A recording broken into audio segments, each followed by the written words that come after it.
অন্যান্য বছর মৌসুমের এ সময় বিভিন্ন জেলার ব্যবসায়ীরা ভিড় করতেন গাইবান্ধার সবজি বাজারে, কিন্তু এবারের চিত্র ভিন্ন। অবরোধ আর হরতালের কারণে চরম লোকসানের মুখে পড়ছেন এ অঞ্চলের সবজি চাষিরা। আলুর দাম ছিল 1000 টাকা মন, 1200 টাকা মন, কিন্তু বর্তমান বাজার 400, 300, 350 এরকম বাজার নামে গেছে। অবরোধের কারণে আমাদের এখানকার কাঁচামাল কৃষকরা জমি থেকে উঠাচ্ছে, কিন্তু তা বিক্রি করতে পারছে না। গাইবান্ধার কৃষকেরা তাদের উৎপাদিত সবজি ঢাকা সহ বিভিন্ন এলাকার চাহিদা মিটিয়ে জীবিকা নির্বাহ করে।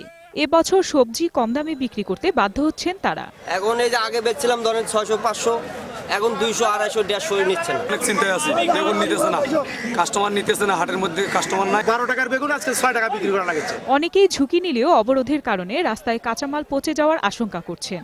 কাঁচামাল এ মাল তো মনে করেন যে আপনার 8 ঘন্টার বেশি থাকবে না, মাল তো নষ্ট হয়ে যাবে। যদি ভাই ঢাকায় না পৌঁছতে পারে তাহলে তবিল তাগাদা এরা তো ভাই শেষই আমাদেরকে পথে বসা লাগবে। রাজনৈতিক অস্থিরতা আর পরিবহন সংকটের কারণে সবজি চাষিরা আর্থিক ক্ষতির মুখে পড়ছে বলে জানান কৃষি কর্মকর্তা। এই পাইকারি বাজারে কৃষকদের পণ্য আসলেও বাইরে যেতে পারছে না, ফলে অনেক কৃষক খেতেই সবজি নষ্ট করতে বাধ্য হচ্ছে। জেলায় উৎপাদিত সবজি স্থানীয় চাহিদা মিটিয়ে যেত দেশের বিভিন্ন স্থানে, কৃষকরা পেত ন্যায্য দাম। তারই ধারাবাহিকতা বজায় থাকুক এমনটি চাইছেন এই অঞ্চলের চাষিরা। Desk report, 21 television.